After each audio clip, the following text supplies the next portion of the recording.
सप्ताह तक मनाया जाएगा उत्तराखंड का राज्य स्थापना दिवस। सीएम ने जनता को स्थापना दिवस की दी शुभकामनाएं। सीएम धामी ने छठ पूजा पर सार्वजनिक अवकाश किया घोषित। 10 नवंबर को बंद रहेंगे सरकारी प्रतिष्ठान, सचिव ने जारी किया आदेश। हरीश रावत के सवालों पर सीएम धामी का पलटवार, कहा गैरसैंण हमारी भावनाओं का केंद्र बिंदु, कांग्रेस को चिंता करने की जरूरत नहीं। उत्तराखंड क्रांति दल के 1 दर्जन से ज्यादा नेताओं ने थामा कांग्रेस का दामन। पूर्व सीएम हरीश रावत ने पार्टी मुख्यालय में दिलाई सदस्यता। आम आदमी पार्टी के प्रदेश प्रवक्ता नवीन परिशाली ने बीजेपी के कार्यकाल का मांगा हिसाब, कहा जो लक्ष्य रखा गया वो नहीं हुआ पूरा। आम आदमी पार्टी सभी विधानसभाओं पर करेगी प्रदर्शन। बढ़ती महंगाई को लेकर सियासत फिर हुई तेज, कांग्रेस कार्यकर्ताओं ने महंगाई के खिलाफ किया प्रदर्शन, सरकार के खिलाफ जमकर की नारेबाजी। आप देख रहे हैं के न्यूज, खबरों का सारथी। नमस्कार, उत्तराखंडी खबरों में आपका स्वागत है। मैं हूं आपके साथ शैलेंद्र चौहान और सबसे पहले बात करेंगे लक्सर की खबर की। चलती बाइक पर बम धमाका हुआ है, एक के बाद एक धमाका होने से अफरा तफरी मची। धमाके में 2 बाइक सवार घायल हुए हैं। सूचना पर पहुंची पुलिस जांच में जुट गई है। घायलों को खानपुर स्वास्थ्य केंद्र भेजा गया है। लक्सर खानपुर के पोडोवली का यह मामला बताया जा रहा है। चलती बाइक पर बम का धमाका हुआ है। लक्सर से आपको ये खबर बता रहे हैं।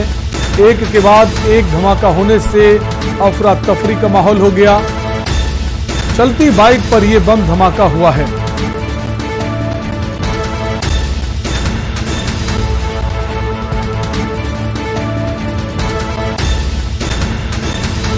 धमाके में 2 बाइक सवार घायल हुए हैं। सूचना पर पहुंची पुलिस जांच में जुट गई है।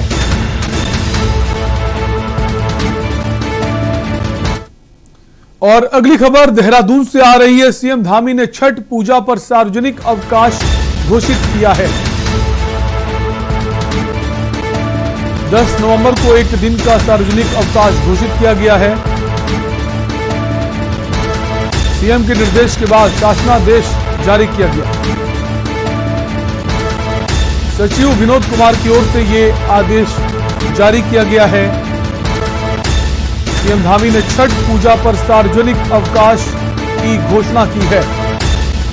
10 नवंबर को 1 दिन का सार्वजनिक अवकाश घोषित किया गया है। सीएम के निर्देश के बाद शासनादेश जारी किया गया है। सचिव विनोद कुमार की ओर से यह आदेश जारी किया गया है। देहरादून से आपको ये खबर बता रहे हैं।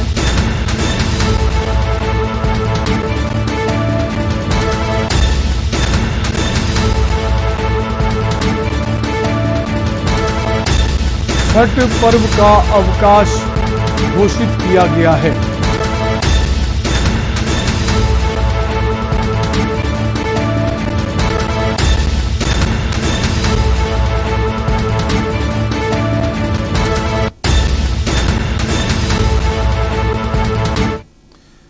एक और खबर देहरादून से आ रही है। 21 साल का हुआ है उत्तराखंड। 21वें राज्य स्थापना दिवस पर परेड का आयोजन किया गया।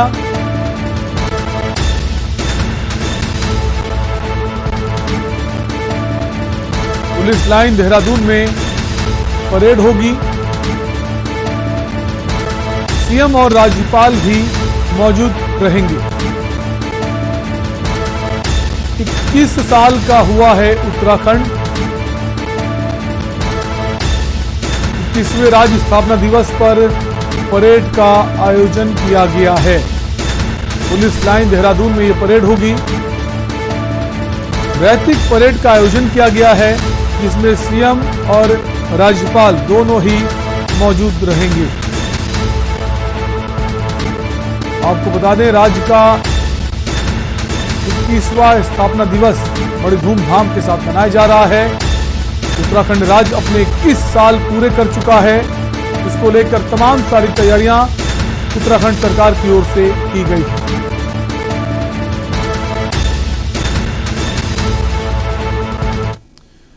खबर 9 नवंबर की, यानी कि कल उत्तराखंड राज्य स्थापना दिवस के अवसर पर उत्तराखंड सरकार एक सप्ताह तक राज्य में अलग अलग जगहों पर अलग अलग कार्यक्रमों का आयोजन करेगी, जिसके लिए सरकार ने तैयारी पूरी कर ली है।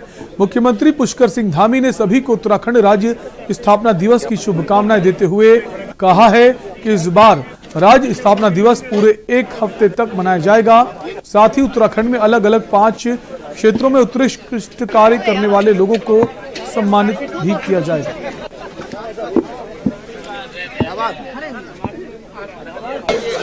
सर हमारी एक सेकंड सर, बड़ी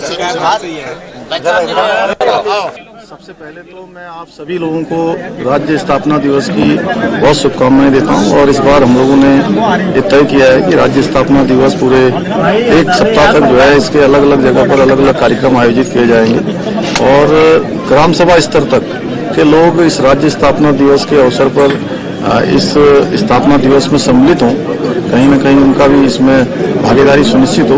इसके लिए हमने सब प्रयास किए और साथ में हमने उत्तराखंड गौरव ऐसा करके एक नाम से 5 जो विशिष्ट क्षेत्रों में जो काम करने वाले लोग हैं, जिन्होंने अपनी उत्कृष्ट कार्य किए हैं, उन सभी को हम सम्मानित करने का इस वर्ष से उसका एक नया काम शुरू कर रहे हैं। और साथ ही इन 21 वर्षों में लगातार जो श्रद्धेय अटल बिहारी वाजपेयी जी ने उत्तराखंड राज्य बनाया था जब वो प्रधानमंत्री थे, 21 वर्षों की यात्रा लगातार मैं कहूँगा कि जो समस्याएं जिस प्रकार का एक परिवेश उत्तर प्रदेश के समय में होता था, क्योंकि वो बड़ी इकाई थी और बड़ी इकाई के रूप में इन क्षेत्रों में बहुत सारी जगह पर जो सीधे देखरेख नहीं हो पाती थी, आज सड़कों के क्षेत्र में देखें, स्वास्थ्य के क्षेत्र में देखें, आप शिक्षा के क्षेत्र में देखें, ऊर्जा के क्षेत्र में, हर क्षेत्र में आगे बढ़ा है काम काफी तेजी से। पूर्व मुख्यमंत्री हरीश रावत ने प्रेस वार्ता करते हुए राज्य सरकार पर निशाना साधा था। उन्होंने कहा था कि भाजपा सरकार के कार्यकाल में गैरसैंण में कितना विकास हुआ है और कितना भाजपा के लोग कितना गैरसैंण में रुके हैं, इसका हिसाब मांगा था, जिस पर मुख्यमंत्री पुष्कर सिंह धामी ने पलटवार करते हुए कहा कि गैरसैंण ग्रीष्मकालीन राजधानी बनने के बाद जो भी जरूरी काम है वो हम करेंगे। साथ ही गैरसैंण हमारी भावनाओं का केंद्र बिंदु है, जिसके लिए उन्हें चिंता करने की जरूरत नहीं है।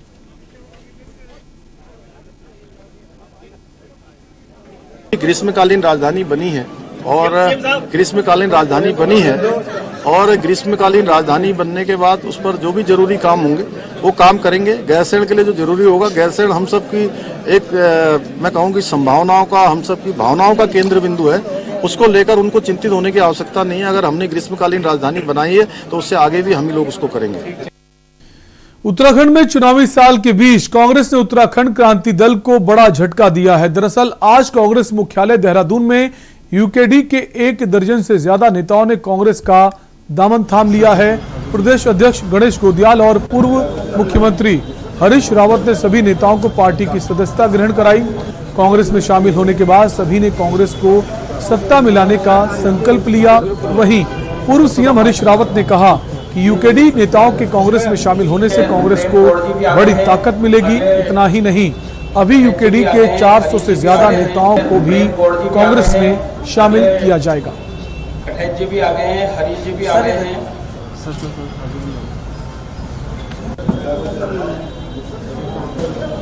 पौड़ी इकाई लगभग कांग्रेस में सम्मिलित हुई है और मनमोहन जी खुद ही अपने आप में उत्तराखंड राज्य आंदोलन के और उसके बड़े हस्ताक्षर हैं, बड़े नाम हैं और इनके सहयोगी भी सब लोग बहुत सक्रिय हैं और इनकी सक्रियता कांग्रेस को शक्ति देगी, ताकत देगी। और हम उम्मीद करते हैं, बल्कि इनके साथ 400 से ज़्यादा लोग यहाँ आ रहे थे। हमने कहा जो है इतने लोगों के लिए जगह फिर वहाँ उतनी दूर से यहाँ आना सब करना, मैंने कहा ठीक नहीं रहेगा। बजाय इसके हम पौड़ी जाएंगे, उसमें इनके सब सहयोगी हमारे साथ कांग्रेस में सम्मिलित होंगे। यही तो है आपका ये सब जो है, तो इनसे बड़ी ताकत नहीं है। खबर देहरादून से है, जहां आम आदमी पार्टी के प्रदेश प्रवक्ता नवीन परिशाली ने प्रेस वार्ता कर विपक्ष पर निशाना साधा। उन्होंने कहा कि उत्तराखंड कल 21 साल का हो जाएगा और उत्तराखंड बनाने का जो लक्ष्य रखा गया था वो लक्ष्य पूरा नहीं हुआ है। शहीदों के सपने को साकार करने के लिए बनाया गया था। उत्तराखंड में आज भी पलायन, बेरोजगारी और अन्य मुद्दे बने हुए हैं, जिसको लेकर आम आदमी पार्टी 21 सवालों का जवाब सरकार से मांगेगी और सभी विधानसभाओं पर प्रदर्शन करेगी। उपस्थित सभी सम्मानित पत्रकार बंधु, कल यानी कि 9 नवंबर हम सब के लिए, प्रत्येक उत्तराखंड वासी के लिए खुशी का दिन है और इसको एक उत्सव के तौर पर मनाना हम सबका श्रेष्ठ प्रयास होना चाहिए, क्योंकि एक लंबे संघर्ष के बाद, एक जद्दोजहद के बाद और कई शहादतों के बाद ये उत्तराखंड राज्य हमें मिला और हमें उत्तराखंडी होने का गौरव प्राप्त हुआ। और वैसे कल के इस खुशी के मौके पर कोई भी नकारात्मक बातें नहीं होनी चाहिए। हम सब इसको एक उत्सव की तरह मनाएं, लेकिन जो शहादतें हुई थी, जो हमारे शहीदों का सपना था, जो प्रत्येक उत्तराखंड वासी का सपना था, उस सपने को लेकर कई सवाल आज भी अनुत्तरित हैं। और यहां पर वक्त है एक ब्रेक का। खबरें भी और भी। आप देख रहे हैं के न्यूज, खबरों का सारथी।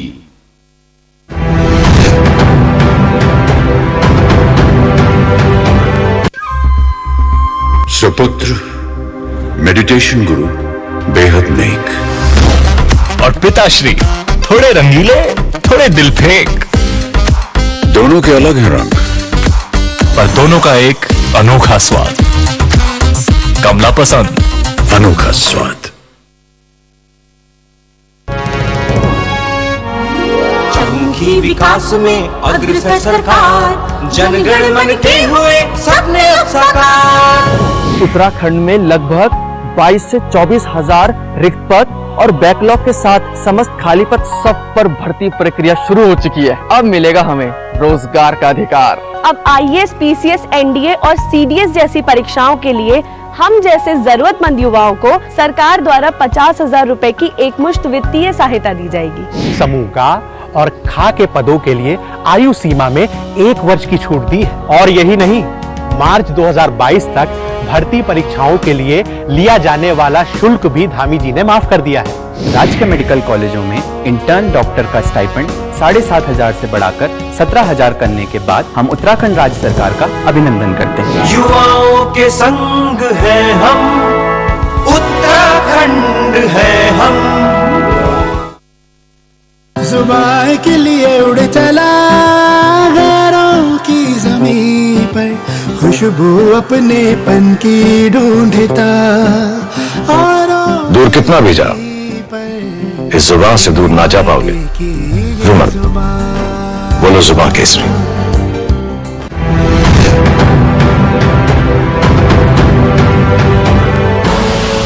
आप देख रहे हैं के न्यूज, खबरों का सारथी।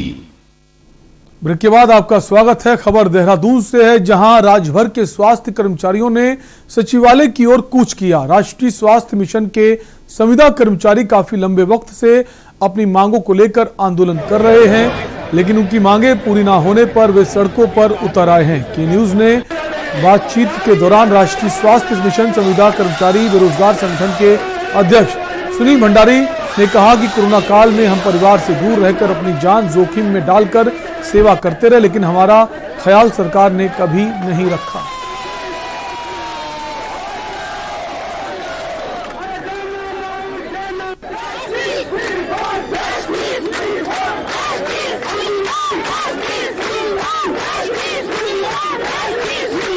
आज हम मौजूद है सचिवालय के बाहर, जहां पर एनएचएम यानी नेशनल हेल्थ मिशन के संविदा कर्मचारी यहाँ पर सड़कों पर उतरे हैं। किन किन मांगों को लेकर उतरे हैं यहाँ पर संविदा कर्मचारी? आइए जानते। पहले भंडारी जी करेंगे। सुमित सिंघल, प्रदेश मंत्री, भारतीय मजदूर संघ उत्तराखंड।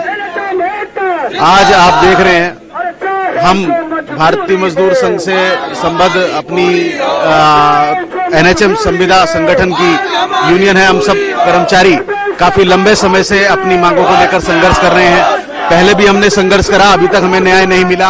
आपने देखा कोविड काल में अपने जितने भी कर्मचारी हैं दिन रात मेहनत करके पूरी ईमानदारी के साथ सरकार के एक आदेश का पालन करते हुए 24 घंटे जनता की सेवा में लगे रहे। तब देश पे विपत्ति थी, तब प्रदेश में विपत्ति थी, हम सब एकजुट होकर जनता की सेवा में लगे रहे। एनएचएम कर्मी हैं, उनके लिए भी करेंगे।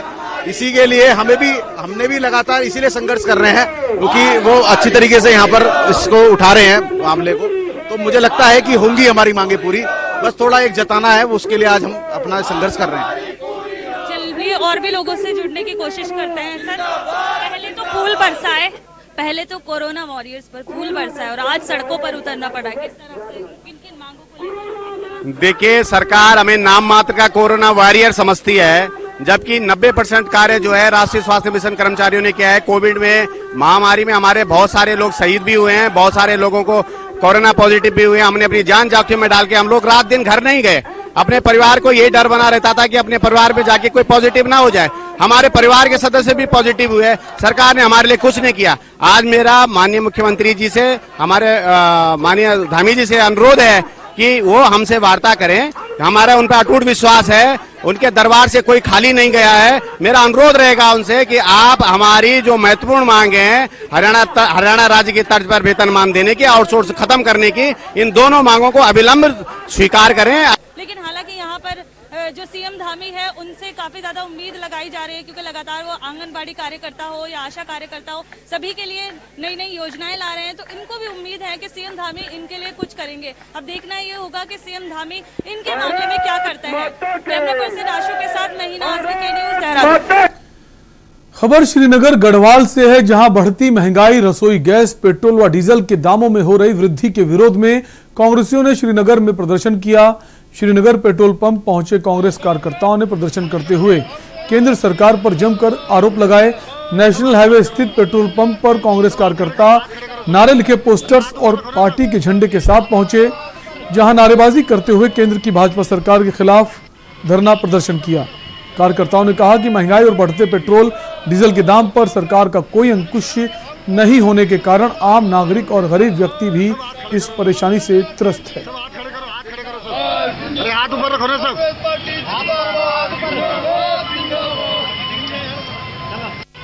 आम जनता त्रस्त हो चुकी है, जो आम आदमी का जीना मुश्किल हो रखा है।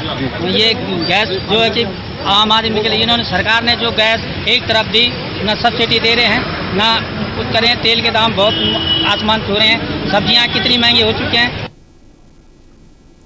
उत्तराखंड की धामी सरकार में कैबिनेट मंत्री गणेश जोशी एक दिवसीय हरिद्वार दौरे पर पहुंचे। हरिद्वार में गणेश जोशी ने कई साधु संतों से मुलाकात की। गणेश जोशी ने जूना अखाड़े के आचार्य महामंडलेश्वर अवधेशानंद गिरी महाराज, जगतगुरु शंकराचार्य राजय राजेश्वरानंद महाराज और अखाड़ा परिषद के अध्यक्ष रविंद्र पुरी से मुलाकात कर उनका आशीर्वाद लिया। इस दौरान गणेश जोशी ने कहा कि हरिद्वार में उनका बचपन बीता है, वो जब भी यहाँ आते हैं साधु संतों से जरूर मिलते हैं। संतों के आशीर्वाद में बड़ी शक्ति होती है, उनका एक एक वचन ग्रहों की दिशा बदल देता है। माता जी से हम आपके लिए कामना करते हैं, आप देखिए, मेरा बचपन यहाँ बीता है। मैं 6th क्लास तक यहाँ पर रहा हूँ। बगल भैरव अखाड़े में मैं रहा हूँ, गरीबदासी में मैं रहा हूँ, ब्रह्मपुरी में मैं रहा हूँ और 68 में हम यहाँ से चले गए थे। तो हरिद्वार से मेरा एक विशेष लगाव है। जब भी मैं यहाँ पर आता हूँ, मेरी कोशिश होती है कि मैं संतों को प्रणाम करूँ, उनको आशीर्वाद लूँ। मंत्री बनने के बाद भी मैं आपका आशीर्वाद देने यहाँ पर आया था, क्योंकि संतों के आशीर्वाद में, गुरुओं के आशीर्वाद में बहुत बड़ी शक्ति होती है। इनका एक एक वाक्य लोगों की दिशा बदल देता है। तो मुझे एक बार इस अवसर पर मैं फिर रविंद्र पुरी जी को शुभकामनाएं देता हूं, बधाई देता हूं कि आपके मार्गदर्शन में हमारा संत समाज हमारी संस्कृति के संवर्धन को बचाने का जो काम कर रहा है और उसको बढ़ावा मिलेगा। खबर नैनीताल से है, जहां देश में बढ़ती महंगाई के विरोध में कांग्रेसी कार्यकर्ताओं ने तल्लीताल पेट्रोल पंप पर एकत्र होकर केंद्र सरकार के खिलाफ जमकर नारेबाजी करते हुए विरोध प्रदर्शन किया। कांग्रेसियों ने बढ़ते पेट्रोल, डीजल और गैस सिलेंडर के दामों को कम करने को लेकर केंद्र सरकार पर निशाना साधा। इस दौरान कांग्रेस नेताओं ने बढ़ती महंगाई से आम जनमानस की कमर तोड़ दी है, ये उनका कहना है। केंद्र सरकार के द्वारा आए दिन पेट्रोल, डीजल, गैस सिलेंडर के दामों में वृद्धि की जा रही, जिसको रोकने में सरकार विफल है। भाजपा सरकार सबका साथ सबका विकास नारे के तहत सत्ता में आई, लेकिन अब डबल इंजन की सरकार में महंगाई आसमान छू रही है।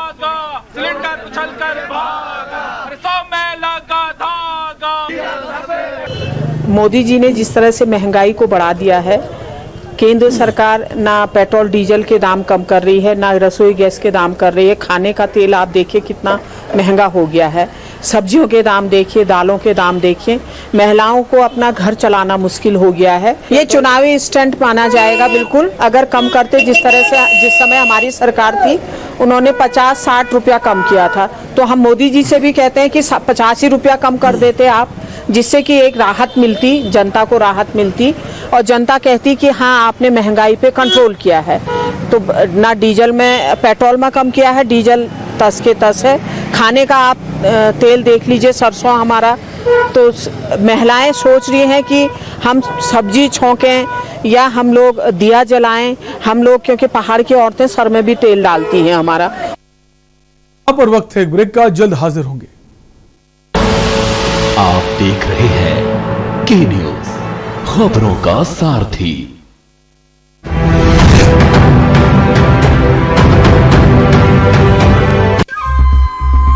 सुपुत्र मेडिटेशन गुरु बेहद नेक और पिताश्री थोड़े रंगीले, थोड़े दिल फेंक। दोनों के अलग हैं रंग, पर दोनों का एक अनोखा स्वाद। कमला पसंद, अनोखा स्वाद। और खुशबू में झूम के भाई लेके आए गोल्डी मसाले। गोल्डी मसाले, खुशबू और स्वाद ऐसा तो रिश्तों में गुस्सा कैसा। पर ये दिल है कि चख रहा है उन्हीं अल्फाज़ों का नूर नूर और नूर नूर और नूर नूर और। दूर कितना भी जाओ, इस जुबान से दूर ना जा पाओगे। रुमल, बोलो जुबान केसरी।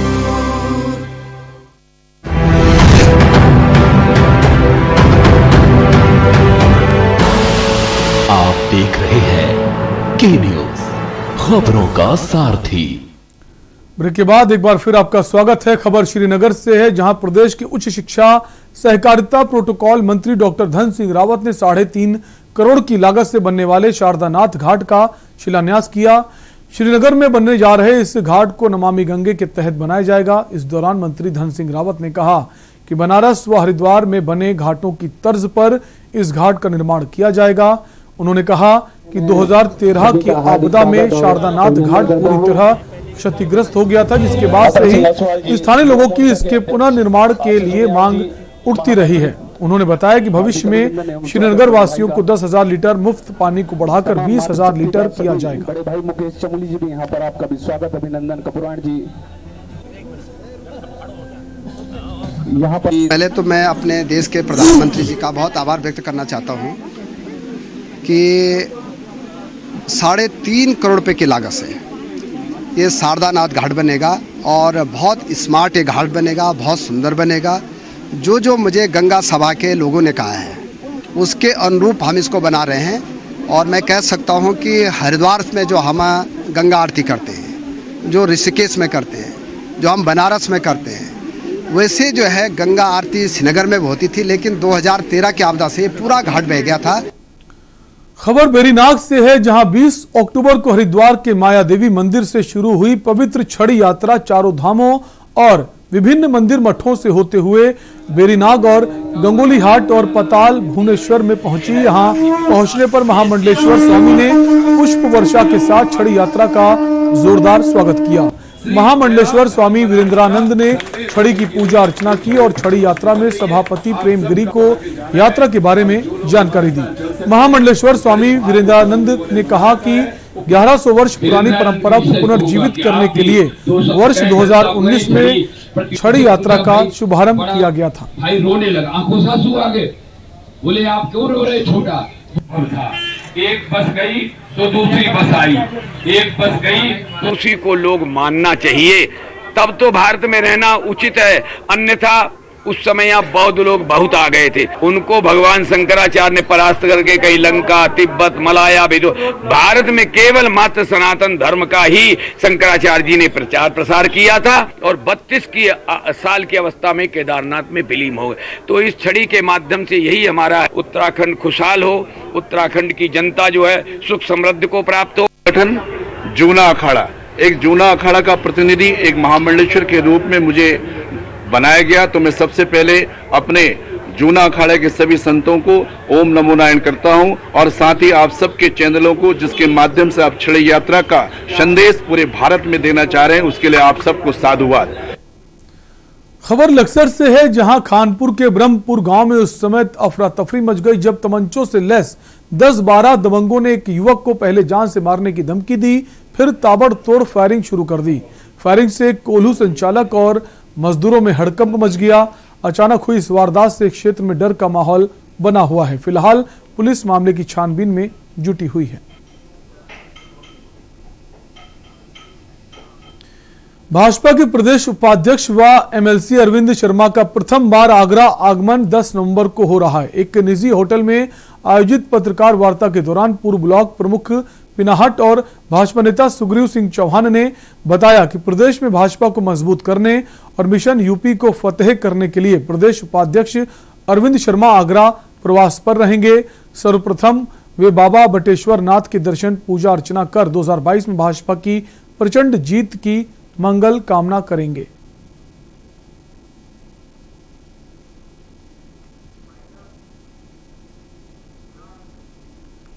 और उत्तराखंडी खबरों में अभी के लिए आपसे लेंगे इजाजत। बने रहिए के न्यूज इंडिया के साथ। नमस्कार।